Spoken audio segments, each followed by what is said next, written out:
کیا میری خوشی شریر کی موت میں ہے؟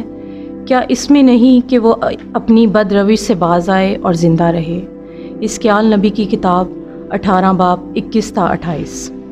خداوند یوں فرماتا ہے، اگر شریر اپنے تمام کیے ہوئے گناہوں سے باز آ کر رجوع کر لے اور میرے تمام قوانین کو حفظ کر کے عدل و صداقت کا کام کرنے لگے تو وہ بالفردر زندہ رہے گا اور مرے گا نہیں۔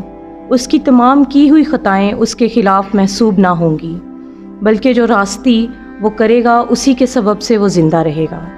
کیا میری خوشی شریر کی موت میں ہے؟ مالک خداوند کا فرمان ہے اور اس میں نہیں کہ وہ اپنی روش سے باز آ کر رجوع کرے اور زندہ رہے۔ پر اگر صداقت اپنی صداقت سے برگشتہ ہو جائے اور گناہ کرے اور ان تمام مکروہ کاموں کے مطابق عمل کرے جو شریر کرتا ہے، تو کیا وہ زندہ رہے گا؟ صداقت کے جتنے کام اس نے کیے ہوں گے وہ محسوب نہ ہوں گے، اور اپنی بے وفائی اور کیے ہوئے گناہوں کے سبب سے وہ مرے گا۔ پھر بھی تم کہتے ہو کہ خداوند کی راہ راست نہیں۔ اے اسرائیل کے گھرانے، سنو تو، کیا میری راہ راست نہیں؟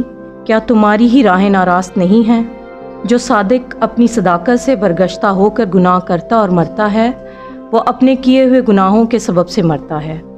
جو شریر اپنی گزشتہ شرارت سے توبہ کرتا اور عدل و صداقت کا کام کرنے لگتا ہے، وہ اپنی جان کو بچا لیتا ہے، چونکہ اس نے سوچا اور اپنے تمام کیے ہوئے گناہوں سے باز آ کر رجوع کر لیا، اس لیے وہ زندہ رہے گا اور مرے گا نہیں۔ پاک کلام کے پڑھے اور سنے جانے پر خدا کی برکت ہو۔